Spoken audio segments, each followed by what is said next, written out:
Welcome to Week 2 for Team Take'em. As usual, I'm your host, Jason P. Sean P. and Billy B. will be along in just a few minutes. But first, a quick glance at how we did last week. Both Billy B. and Sean P. went 2-2, I went 1-3, and Sean is the only one of the three of us to hit on his lock of the week. I'd also like to remind everyone to check out TeamTake'em.com for additional picks and insight from us here at Team Take'em.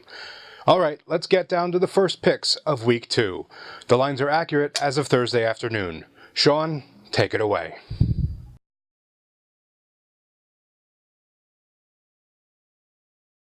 What's up, everybody? Sean P. here, back with you guys for week number 2 of Team Take'em's NFL picks.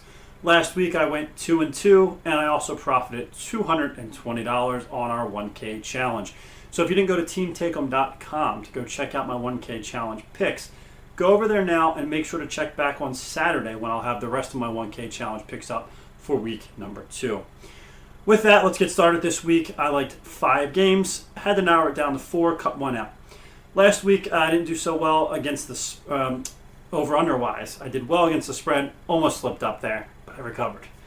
You can check out my video actually I did on Team Take'em, recapping last week if you'd like. So go ahead and check that out. It'll be somewhere on the page. Let's get right into this week. I like Miami Dolphins over Buffalo Bills, and that is a pick'em. The Dolphins, I believe, are legit contenders this season. Ryan Tannehill, I think, is taking some steps forward.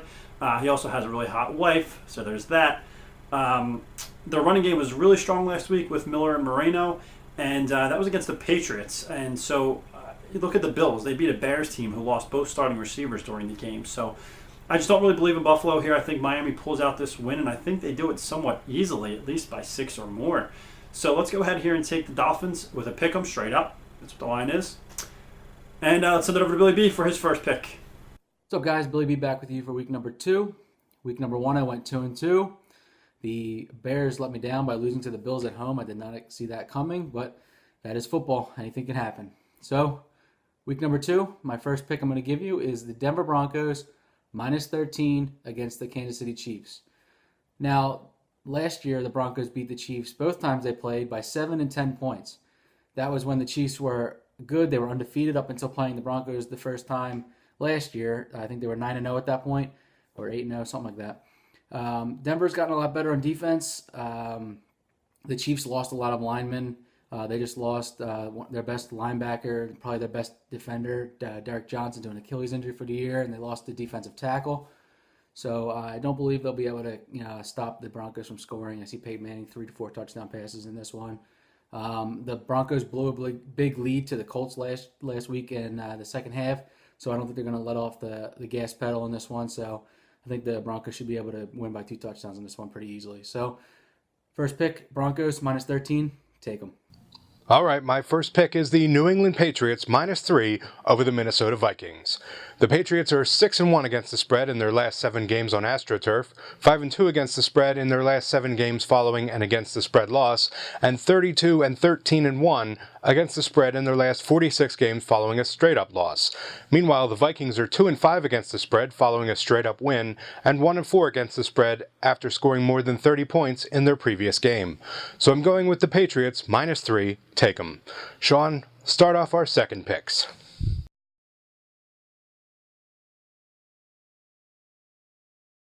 All right, my second pick here, I'm going out on a limb and taking an over-under. However, that did not work out for me last week.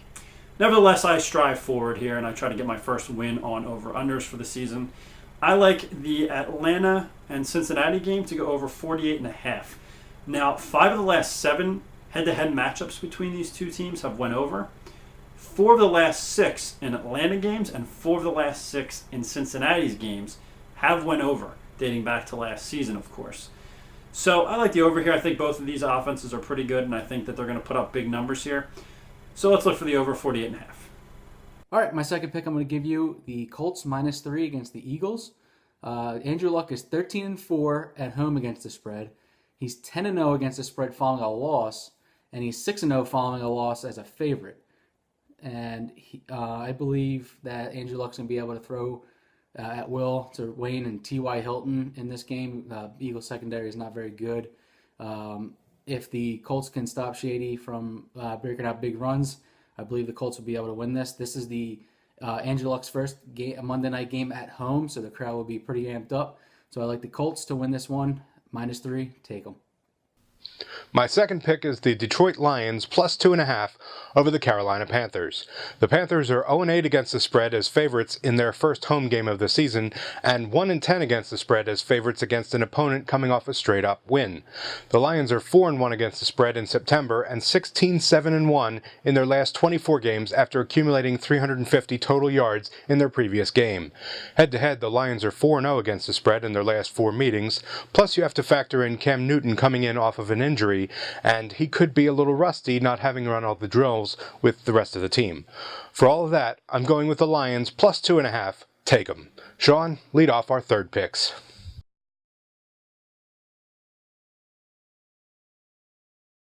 All right, my third pick is going to be the New Orleans Saints -6 over the Cleveland Browns.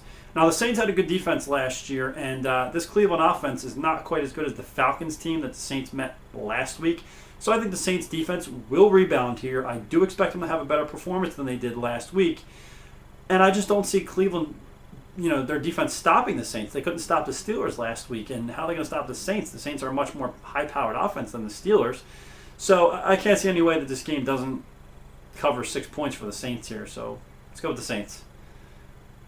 All right, my third pick, the Saints -6 against the Browns.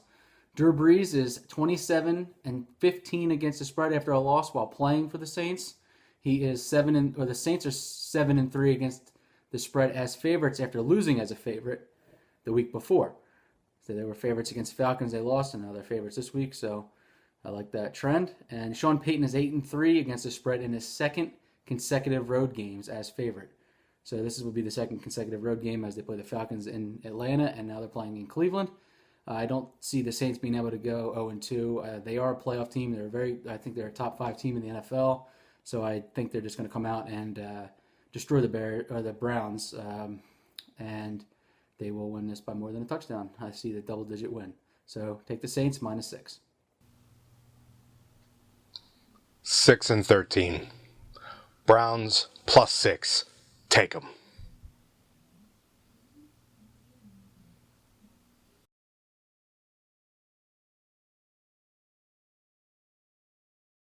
All right, and for my lock of the week this week, I like the Arizona Cardinals -2.5 over the New York Giants. Now, I went back and forth between this game and the Dolphins game for which one I wanted to take as my lock of the week, but ultimately settled on Arizona. Now, I'm currently 1-0, and I hope to keep that going. I really want to put more emphasis on my lock of the week this year, and I want to make sure to keep that going. I did hit Cincinnati last week, +1.5 against Baltimore, so I am 1-0 on the season. Looking to keep it going with this Cardinals pick. Now, Arizona ended last season winning 3 out of their last 4, including beating Seattle and only losing to San Francisco by 3 points. So that's some pretty good stuff right there. Meanwhile, the Giants are just terrible, and they showed that on Monday Night Football. Their defense can't stop anybody. Eli Manning is continuing to be a turnover machine. They want him to complete 70% of his passes. He completed 54%. Maybe they meant 70% of his passes to his team and the other team combined. If you're including his interceptions in there, he might hit that 70% figure. Otherwise, he's not coming close. Let's go with the Cardinals, -2.5 over the Giants for our lock of the week. And again, make sure to check back on Saturday for my 1K challenge picks where I turned a $220 profit last week. So check teamtake'em.com on Saturday for those. Billy B will also have some up, and Jason P may even put some up this week too. All right, guys, till next week. Sean P, signing out. All right, and for my lock of the week, I'm going to give you the Green Bay Packers -8 over the New York Jets. The Packers had 10 days to prepare for this, so they had extra time. The Jets cornerbacks are subpar, so I think Randall Cobb and Jordy Nelson will be able to get open pretty easily and have big games. Aaron Rodgers is 14-4 against the spread following a loss, and he's 6-2 as a home favorite of 7.5 points or more following a loss. The Packers are 22-11 at home since 2010, and I don't trust Geno Smith in Lambeau in this tough spot. Lambeau's a very tough place to play. Second-year quarterback, probably his first time playing in Lambeau, so I don't think he's going to fare well. He's key of having a good game and then a bad game. He never can put 2 weeks back-to-back, so I like the Packers here, -8 for my lock of the week. Take them. And my lock of the week is the San Francisco 49ers -7 over the Chicago Bears. The Bears are 2-5 against the spread in their last 7 road games, 7-20-1 against the spread in their last 28 overall, 1-4 against the spread in their last 5 games following a straight-up loss, and 1-5 against the spread following an against-the-spread loss. The 49ers are 6-1-1 against the spread in their last 8 games in Week 2, 5-1 against the spread versus a team with a losing record, and 12-5 against the spread in their last 17 overall. Head-to-head, the favorite and the home team are both 6-1 against the spread in their last 7 meetings, and the Bears are 0-4 in their last 4 trips to San Francisco. Plus, on a personal note, the 49ers are the only team I called correctly last week, so they're also my sentimental favorite. 49ers, -7, lock of the week, take 'em. That'll do it for us this week. As always, give us a thumbs up, subscribe, leave your comments down below, and be sure to visit teamtake'em.com. For Sean P. and Billy B, I'm Jason P. saying good night, and we will see you next week.